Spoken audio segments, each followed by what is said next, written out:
Hello, it's Wednesday, August the 19th, and trust that you are well, and we're looking at the Psalms together while we're in this very strange season.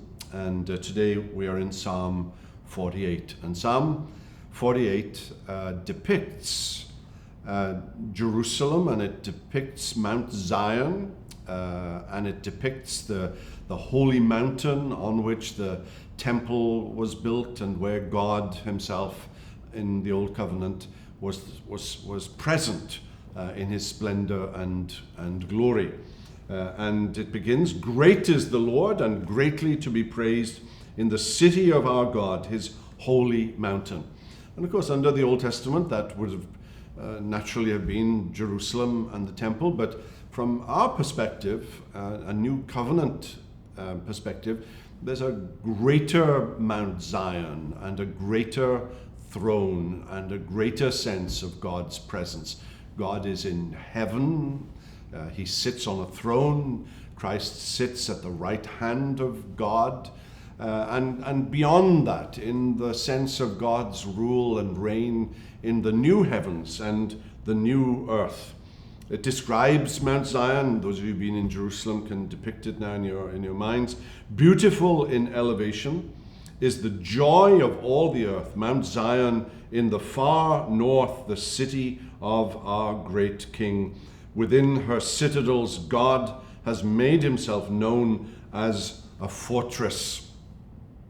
You know, I was thinking when I read those words, wherever the Queen of Britain, wherever the Queen is present, whether it's in Buckingham Palace or Sandringham or Balmoral up in Scotland, wherever she is, her flag, her standard, gold standard, flies over the building. So if you're visiting Buckingham Palace in London and you're looking up at the top of the building and there's no flag, it means she's not there, she's somewhere else.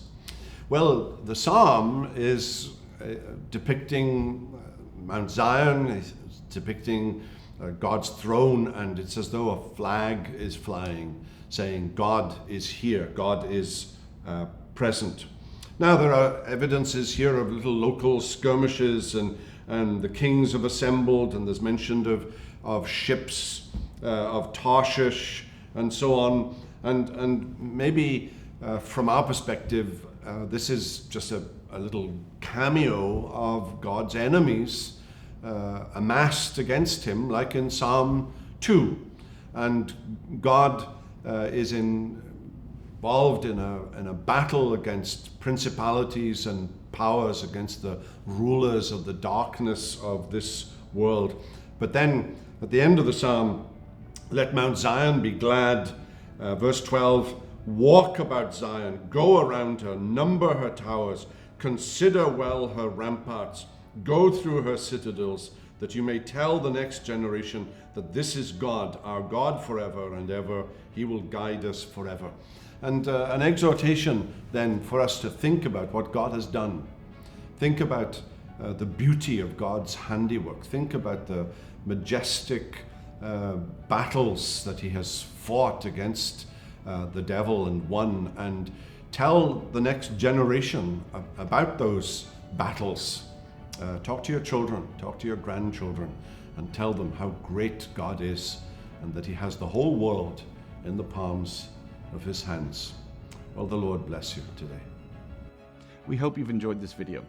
If you have, and you want to make sure you get all of our content, not just videos, but podcasts and ministry updates, make sure you download our app. If you think you might have missed a video, click on our YouTube channel. A link should be down below. There you can see all of our videos. And if you want to make sure you don't miss anything in the future, hit subscribe. If you want to be one of the first ones to know when we release a video, hit that little bell icon. And if this video has blessed you and you can think of someone else that it might help, use that share icon and send it to them. All, of course, for the edification of God's people and the glory of his name. Until next time, God bless.